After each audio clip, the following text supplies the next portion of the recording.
1. First coming. Life in the small American town of Hicksville had always been quiet. No one disappeared without a trace. Cows didn't fly into the air.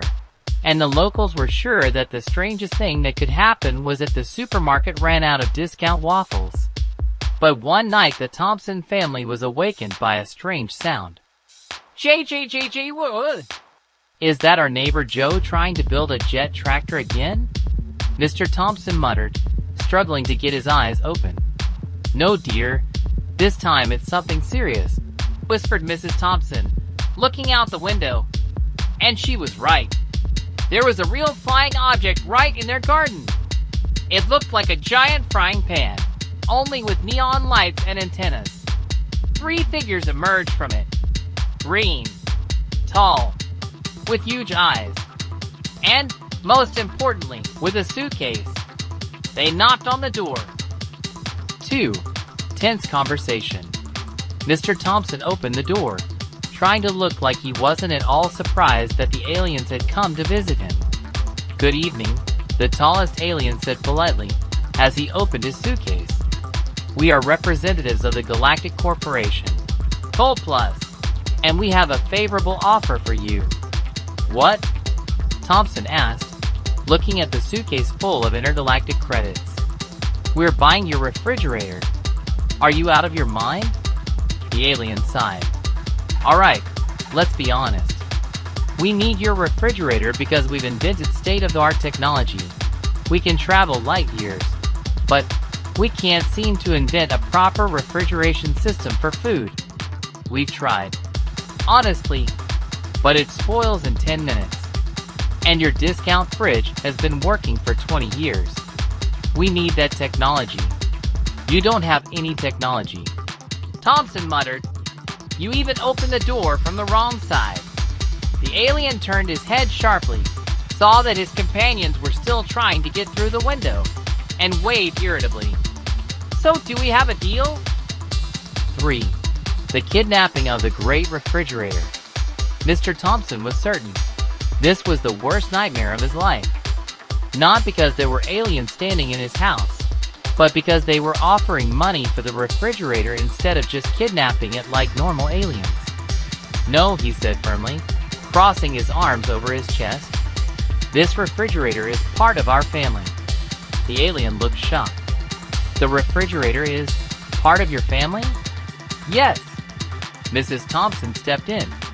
It's where we keep our family ice cream and leftover pizza, added their son Bobby, and the sauces we bought back in the 90s, said Mr. Thompson proudly.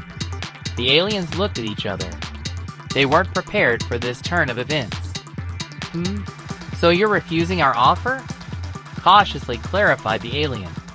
Exactly. Then, we'll have to steal it. The Thompsons didn't have time to react. One of the aliens pressed a button on his wrist device, and the refrigerator disappeared in a blinding flash of light. No! Screamed Mrs. Thompson. Ice cream! Bobby wailed. Socuses! Burst into tears Mr. Thompson. The aliens instantly jumped into their flying saucer, and it soared into the sky. But Bobby wasn't about to give up. He jumped up, grabbed the family meat grinder, climbed onto the roof of the house, and launched it at the spaceship. It was a perfect hit. We're in trouble, screamed one of the aliens. Houston, we've got a meat grinder. The ship shrieked and crashed right into their vegetable garden.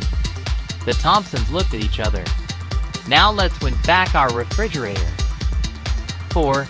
The battle for ice cream. When the Thompsons burst into the fallen ship, they saw a horrifying sight.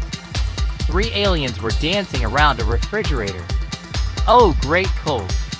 They chanted. Give us crust. Save us from the ever-warm soup. You guys are crazy, Bobby shouted. The aliens turned around. Oh, you're here already? Give us back our refrigerator. We can't, explained the alien leader. It's already part of our culture. What? The alien pointed to the wall of the ship, where a new galactic law was already hanging. All refrigerators are considered sacred objects. No one has the right to take away a refrigerator if it has already been ascended.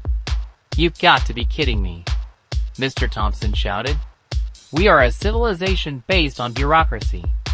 There's nothing we can do about it. The Thompsons looked at each other. Well, said Bobby quietly, then we'll fight. 5. Galactic Court. The fight was epic. The Thompsons used mops, pots, pans, pillows, and even a toaster to break through to the refrigerator. The aliens tried to defend themselves with laser pitchforks and telepathic coaxing. But eventually the battle ended abruptly.